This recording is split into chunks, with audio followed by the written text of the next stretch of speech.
ಹಿಂದುತ್ವದ ಬಗ್ಗೆ ಮಾತಾಡ್ತಾ ಮತ್ತೇನು ಮಾತಾಡ್ತಾ ಯುವಕರನ್ನು ಸೆಳೀತಾ ಇದ್ದಾರೆ. ಪೆಟ್ಟಂಗಿದು ಕಟ್ಟಂಗಿ ಅಂತಾರೆ, ಮತ್ತೇನು ಅಂತಾರೆ. ಅಡ್ಡಿಲ್ಲ ತಗೊಳ್ಳಿ. ಎಷ್ಟು ಜನ ಇವರು ವರ್ಷಕ್ಕೆ 2 ಕೋಟಿ ಉದ್ಯೋಗ ಕೊಡ್ತಾನೆ ಅಂತ ಹೇಳಿದ್ರು. ಎಷ್ಟು ಜನಕ್ಕೆ ಉದ್ಯೋಗಗಳನ್ನು ಕೊಟ್ಟಿದ್ದಾರೆ ಇವರು?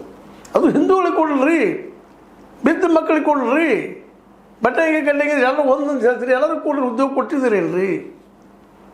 RSS ಮತ್ತು BJP ನಾಯಕರ ಮಕ್ಕಳು ಇವತ್ತು ವಿದೇಶಗಳಿಗೆ ಕಲಿತಾ ಇದ್ದಾರೆ, ದೊಡ್ಡ ಹೈಯರ್ ಆಫೀಸರ್ ಆಗ್ತಾ ಇದ್ದಾರೆ.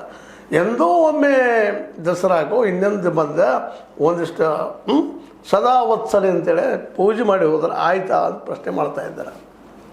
ಹೌದು, ಇವೆಲ್ಲ ಸತ್ಯನ ಅಂತ ಅನ್ನಿಸ್ತಾ ಇದೆ. ಯಾಕಂದರೆ ಯಾರೂ ತಮ್ಮ ಮಕ್ಕಳನ್ನು ಈ ಒಂದು ಬೀದಿ ಹೋರಾಟಕ್ಕೆ, ಕದನಕ್ಕೆ, ಹಿಂದೂ ಮುಸ್ಲಿಂ ಕದನಕ್ಕೆ ನಮ್ಮ ಮಕ್ಕಳನ್ನು ಕಳಿಸೋದಿಲ್ಲ. ಸ್ವತಂತ್ರವಾದ ಮೀಡಿಯಾಗೆ ಬೇಕಾಗಿರುವುದು ಸ್ವತಂತ್ರ ಧ್ವನಿ. ಆ ಸ್ವತಂತ್ರ ಧ್ವನಿ ಉಳಿಸಲು ನೀವು ಮಾಡಬೇಕಾದದ್ದು ಇಷ್ಟೇ. ಅದೇನಪ್ಪಾ ಅಂತಂತಂದ್ರೆ, ನಿಮ್ಮ ಕೈಲಾದಷ್ಟು ಸಹಾಯ ಈ ಚಾನಲ್ಗೆ ಮಾಡಿ ಹಾಗೂ ನಿಮ್ಮ ಧ್ವನಿಯನ್ನು ಕಾಪಾಡಿಕೊಳ್ಳಿ. ವಿಶೇಷವಾಗಿ ನನ್ನ ಜೊತೆಗೂ ಅನೇಕ ಬದಲಾಂಗ ದಳದ ಮಕ್ಕಳು ನಮ್ಮ ಜೊತೆ, ವಿದ್ಯಾರ್ಥಿಗಳ ಜೊತೆ ಮಾತಾಡಿದ್ವು. ಅದು ಹೌದ್ರಿ, ನಮ್ಮನ್ನು ಒಂದೇ ಪಂಕ್ತಿಯಾಗಿ ಕೂಡಿಸೋದಿಲ್ಲ, ನಮ್ಮದು ಮತ್ತು ಬೇರೆ ಮೇಲ್ಜಾತಿಯವ್ರು ಬ್ಯಾನರ್ ಕೂಡಿಸ್ತಾರೋ ಅಂತ ಮಾತುಗಳು ಮಾತಾಡ್ತಾ ಇದ್ದಾರೆ. ಆಂತರಿಕವಾಗಿ ಹಿಂಗದ ಇಲ್ಲಿ ಪರಿಸ್ಥಿತಿ ಅಂದಾಗ ಇಂಥವ್ರು ಬೆನ್ನತ್ತಿ ನೀವೇನು ಸಾಧಿಸ್ತೀರಿ ಅಂತೇಳಿ ಭಾಳ ನೇರವಾಗಿ RSS ಅವರು ಮಾಡಿದ ಕೋಮು ಪ್ರಚೋದನೆಯಿಂದ ಎಷ್ಟೋ ಯುವಕರು ಬಲಿಯಾದರು.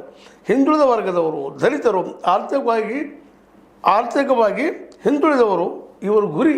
ಇಂಥವ್ರ ಮಕ್ಕಳನ್ನು ತೊಗೊಂಡು ತಮಗೆ ಬೇಕಾದಂಗೆ ಆಟ ಆಡಿಸ್ತಾ ಇರ್ತಾರೆ ಇವರು ಅಂತ. RSS ಯುವಕರಿಗೆ ಪ್ರಚೋದನೆ ನೀಡಿ ಭಾಳ ಹಾಳು ಮಾಡುತ್ತಿದೆ. RSS ಯುವಕರಿಗೆ ಪ್ರಚೋದನೆ ನೀಡೋದು, ಹಿಂದೂ ಮುಸ್ಲಿಂ ಮಾಡೋಕ್ಕೆ ಪ್ರಯತ್ನ ಮಾಡೋದು, ಅವ್ರು ಭಾಳ ಹಾಳು ಮಾಡುವಂಥದ್ದು ಮಾಡ್ತದೆ. ಇಂಥ ಮಕ್ಕಳಲ್ಲಿ ಯಾರೂ BJP ನಾಯಕರ ಮಕ್ಕಳಿಲ್ಲ.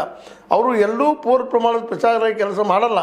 ಶಾಲು ಹಾಕಿಕೊಂಡು ಗೋಮೂತ್ರ ಕುಡಿದುಕೊಂಡು ಖಾಕಿ ಜಡ್ಡಿ ಹಾಕಿಕೊಂಡು ಓಡಾಡುವುದಿಲ್ಲ ಇವರಾರು. ಇನ್ನೊಬ್ಬರ ಮಕ್ಕಳನ್ನಲ್ಲ. ಅಂದ್ರೆ ಇನ್ನೊಂದು